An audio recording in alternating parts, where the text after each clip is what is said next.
유럽에서 1800년대에요. 집단 식중독 사건이 발견했어요. 이건 독일에서 나오는 그 자우마겐이라는 건데요. 저 자우라는 게 돼지라는 뜻이고요. 네. 마겐이 위예요. 그래서 돼지 위에다가 뭐 돼지고기, 감자, 당근 다져 넣어서 묶어서 쪄서 썰어 먹는 거니까 우리나라 순대랑 상당히 흡사하죠. 여기서 처음 발생했고요. 보통 우리가 식중독 걸리면 증상이 어떤 거나 하죠? 뭐 배 아프죠. 설사, 배 열나고, 아프고, 예, 설사하고. 설사하고. 근데 이거는 환자를 보니까 증세가 좀 이상을 해요. 봉공이 좀 풀리고 몸이 마비가 되고. 이게 심각한 거구나. 그래서 그 당시 이제 그 선구적인 의사가 유스티누스 케르너라는 사람이 그 문제의 그 소세지를 조금 해서 혀에다 살짝 대봤어요. 자기에다가 살짝 맛을 봤어요. 조금만 했더니 이게 시큼하고 그런 게 상한 거지. 소세지가 상하면 이거 신경계 영향을 준다라고 얘기를 해서 이제 그걸 알아냈어요. 네. 그래서 그 사람이 이거 독소 같다라고 얘기했어요. 그 세균 이름이 이제 클로스트리디움 보툴리눔이라는 세균인데, 보툴리눔 세균은요, 제가 아는 세균 가운데 가장 독성이 강합니다. 얼만큼 이게 강하냐 하면은요, 이 독소가 1g 있으면은요, 네. 100만 명을 사망에 이르게 할 수 있는 그런 맹독성이에요. 생물이 만드는 독 중에서는 제일 맹독이에요.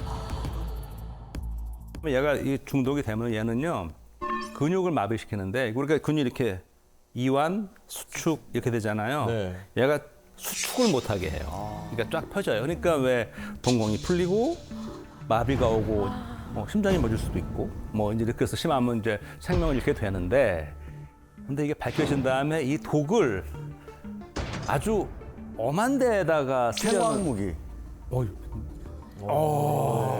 아니 1g에 100만 명을 죽일 수 있다니까. 나쁜 마음을 먹었으면 제일 먼저 그것부터 생각할 것 같아요. 맞아요.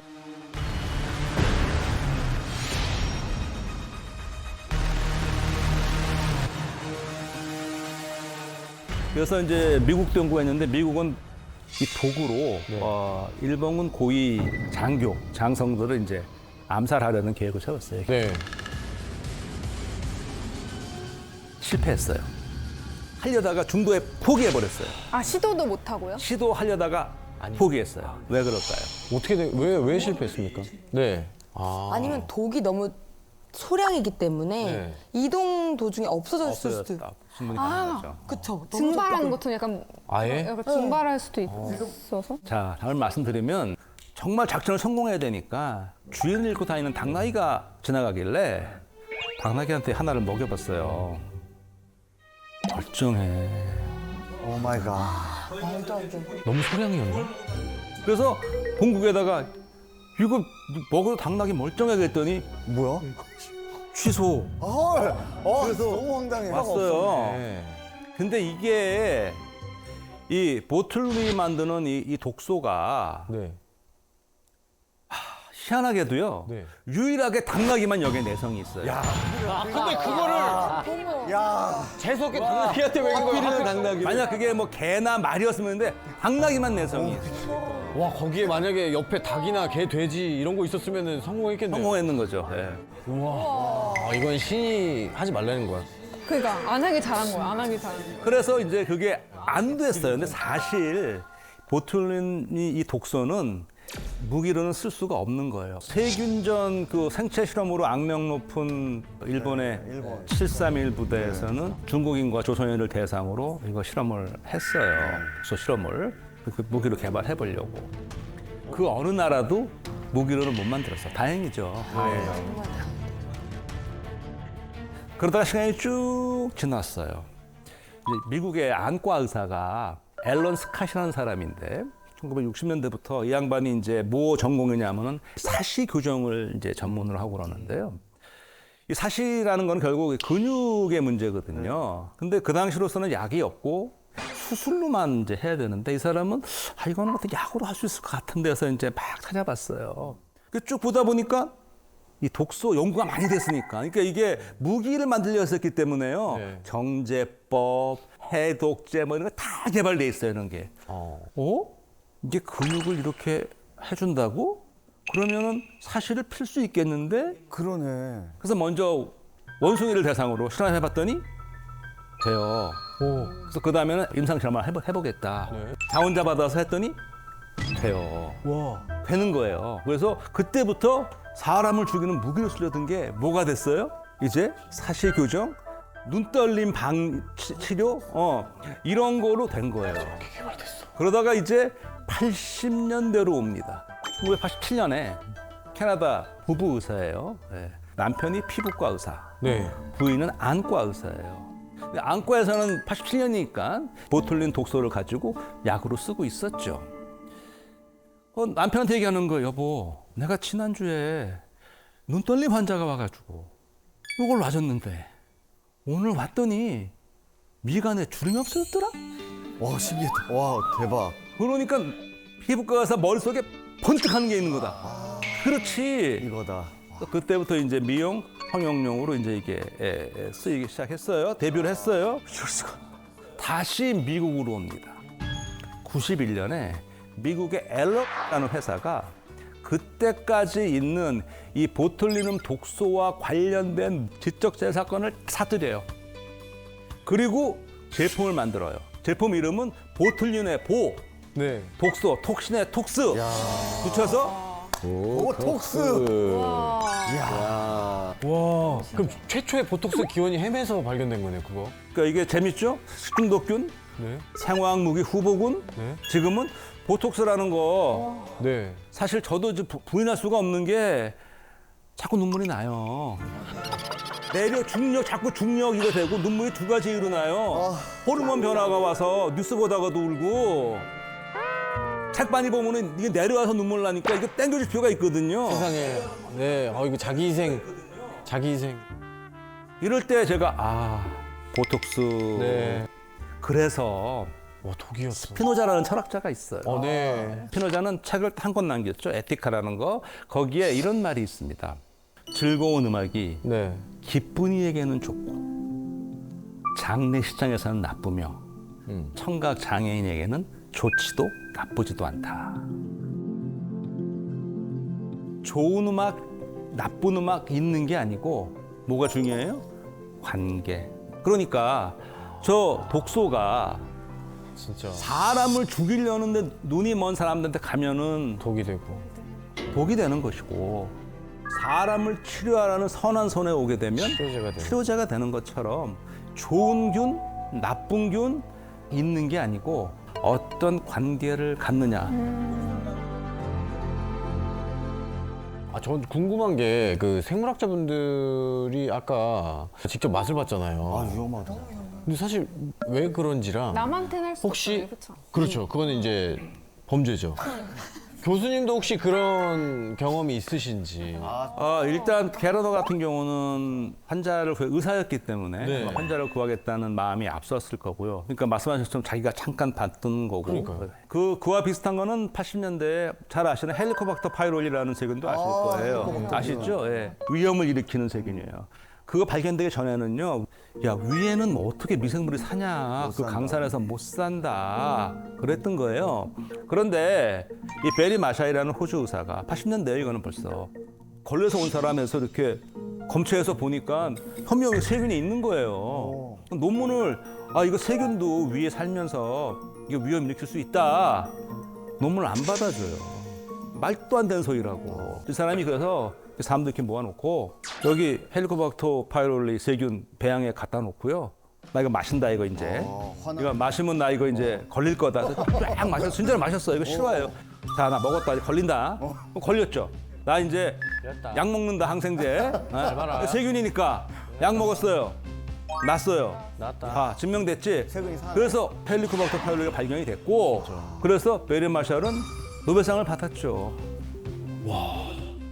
노벨상을 받기 위해서 그런 건 아니지만, 그래도 그냥 대단한 거죠. 목숨 걸고 자기 그렇죠. 이론을 증명하려고. 그분도 노벨상을 수상할 때 그런 말을 했어요. 자기가 그날 너무 절박한 심정으로 이거 고칠 수 있는데 안 믿어주니까 그럴 수밖에 없었다. 물론 이거는 논란이 돼요. 아무리 자기 몸이라도 네. 이거는 이제 윤리에 문제가 되는데 그럼 저는 하느냐? 저는 이런 건 해요. 어떤 거요? 내 손에 어떤 미생물이 있나 이렇게 네. 찍어서 키워보는 정도? 저도 뭐 노벨상을 준다고 확정을 하면은 뭐 뭘 못 마시겠습니까만은 저는 그렇게 할 생각 하지는 않습니다. 물만 먹어도 살찌는 체질이라고 그렇게 말씀하시는 분도 있는데 그럼 저는 이렇게 답변을 드려요. 딴 것도 드셨겠죠. 생물학적으로 물만 먹을 수는 없죠. 왜냐하면 이게 맞습니다. 인풋 아웃풋인데 한동안 그런 말 있어요. 비만 미생물, 살찌게 하는 미생물이 있다라는 얘기가 나왔어요. 일단 비만 미생물이라는 게 이 밝혀지는 과정이 어떻게 된 거냐면요. 2006년에 그 유명한 그 연구자가 이런 실험을 했어요. 비만인 사람, 마른 사람, 네. 그 사람의 그 변에서 미생물 조성을 분석해 봤어요. 그랬더니 크게 두 부류 미생물의 차이가 확연히 났어요. 그러니까 그 뭐 미생물 이름이 이래요. 박테리오데테스, 포미큐테스라는 건데요. 비만한 사람은 박테리오데테스가 적어요. 그리고 포미큐테스가 많아요. 마른 사람은 그 반대예요. 그러니까 오 이거 얘네 때문에 이런가? 라고 생각을 해서 그다음에 다이어트를 한번 이렇게 해봤어요. 실제로 얘네가 줄면서 균형이 맞더라는 거죠. 오 그러면 맞네. 얘네가 비만하는 게 맞네라고 생각하기 쉽죠. 네. 그런데 이게 상관성은 발견이 됐지만 이게 비만의 원인인지 결과인지는 알 수가 없죠. 그러니까 얘가 많아서 살이 찐 건지 살이 쪄서 얘가 많아진 건지. 그러니까 인과관계 밝히기 쉽지 않거든요. 인과관계 밝히면 어떻게 해야 돼요? 그러면 문제의 세균을 줬을 때 살이 쪄야겠죠. 네. 네. 무균 쥐한테 이 뚱뚱하다고 예상되는 그 세균을 만을 줘봤어요. 그럼 일단 확실하잖아요. 비만균을. 확실하죠. 그랬더니 오 짜요? 쪄요. 확실하네. 와. 근데 항상 문제는 동물 실험만 갖고 우리가 그대로 적용할 수는 없거든요. 그러다가 2014년에 영국의 한 여성이 CD2가 자꾸 장염이 재발해가지고 자기 딸의 분변으로 대변 이식을 받았어요. 16개월, 그러니까 한 1년 반이 채 안 되죠? 지나고 났더니 15kg가 늘었어요. 와. 3년 지나니까 80kg 됐어. 많이 줬다. 왜 살이 쪘을까요? 그 딸이 그 비만균을 가지고 있던 거 아니에요? 그렇죠. 이렇게 충분해 볼 수 있죠. 그럼 딸 한번 볼게요. 네. 분변 이식할 당시 딸이 16살이었어요. 네. 몸무게가 63kg쯤 나갔어요. 그러면 거기구나. 적게 나가는 건 아니었죠. 그러니까 분변 이식을 통해서 이 소위 말하는 비만균이 옮겨갔겠구나라고 생각해 볼 수가 있어요. 영지 씨 질문 있습니다. 그 이제 장내에서 그 비만균이 발견이 됐잖아요. 네. 그럼 딱 그 비만균만 찾아서 죽이는 약을 개발을 하면 살이 안 찌지 않을까요? 그렇죠. 그것만 없애면 그럼 우리가 행복해지지 않을까요? 거의 다이어트 우리 약으로 나오면은 진짜 모두가 그 사람 노벨상 아닙니까? 그럼요. 드려야죠, 그분은. 정말 좋은 아이디어예요. 그런데 초반에 몇 개 할 때는 됐는데 네.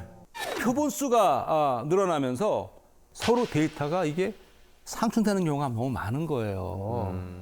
그러니까 어떤 경우에는 이게 많으면 원래 살이 쪄야 되는데 아닌 경우가 있고 이러면 원래 말라야 되는데 이게 찌는 경우도 있고 너무 절망적이다.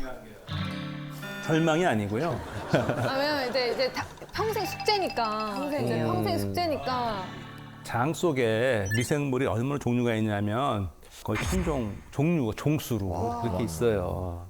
역시 관계예요. 지금 이 현대 미생물학을 밝혀낸 거는 비만균을 지정하는 거는 아직 좀 위험해요. 섣부르고. 근데 비만이 되는 관계 그런 상황은 있어요. 사람마다 다 지금 조성이 다르거든요. 딱 정의를 내릴 수는 없는. 예, 그러니까 이것만 비만균이다. 마치 뭐 콜레라균, 뭐 장티푸스균 이렇게 비만균을 지목하는 거는 불가능한 상황이죠. 아쉽다. 아니면은 이거 근데 학교 좀 술렁일 것 같은데요. 어디 한번 얘기해 보세요. 야, 한번 덤벼볼게요. 네. 만약에 그렇다면 여러분, 마른 사람의 배변을 우리가 받아서 내 장에 이식을 해본다면 그렇다면 어떻습니까, 선생님? 그건 지금 법적으로 안 되죠. 죄송합니다. 저를 범죄에서 구해주셔서 감사합니다. 범법을 할 뻔했네요.